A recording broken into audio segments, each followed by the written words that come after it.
What's up, my little book dweebs? I finished The Lies of Locke Lamora recently, and this was fantastic. This was another great book for 2025. So, The Lies of Locke Lamora is a fantasy that I've been meaning to read for probably years now. It's been my TBR for a long time. I think I picked up from the charity shop the physical copy like over a year ago, over 2 years ago, something like that. And it's always been one of those books that if you hear about fantasy books that you must read, it's on that list.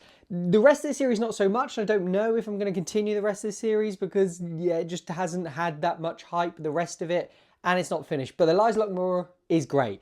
So it focuses on the story of a chap called Locke Lamora, both when he's young, growing up to become a thief, and then the story of him when he's a bit older. It's like a young adult, kind of an accomplished thief, this sort of thing. And it tells us, as I said, his kind of coming of age and how he grows up to become one of the best thieves, and the interaction he has with the gentleman bastards, who are the group that he is a part of. And then, as I said, as he gets older, the bigger overarching story here is what goes on there.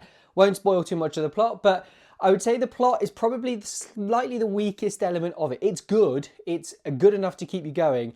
But what stands out in this book is the character writing and Scott Lynch's kind of grim, dark fantasy. So if you don't know what grim, dark is, it's basically when you've got fantasy, but it's quite dark. There's a lot of swearing, a lot of blood, a lot of gore, a lot of dark jokes, a lot of, you know, like being beheaded is funny, these sort of things.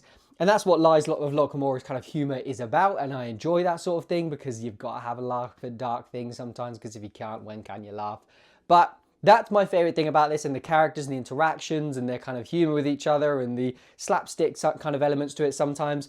And as I said, the plot itself, I would probably give like maybe a 4 out of 5, whereas I give the characters like a 4.5, 4.75 out of 5 in terms of rating, just because the plot's not as good as the characters, but great. I loved it. It was fantastic. So if Lies of Locke Lamora has been on your list for a while now, and you've been kind of waiting to hesitate to get it started, I'd get it started. And it's not an element of this where I felt like, okay, I need to continue the series because it's not finished. You could probably read this by itself and it'd be absolutely fine. You could probably finish this and think, yeah, that was a standalone. I could do with that. So yeah, a great book. Probably my second favourite book of the year so far. I can't quite remember what else I've read this year, to be honest, at the moment.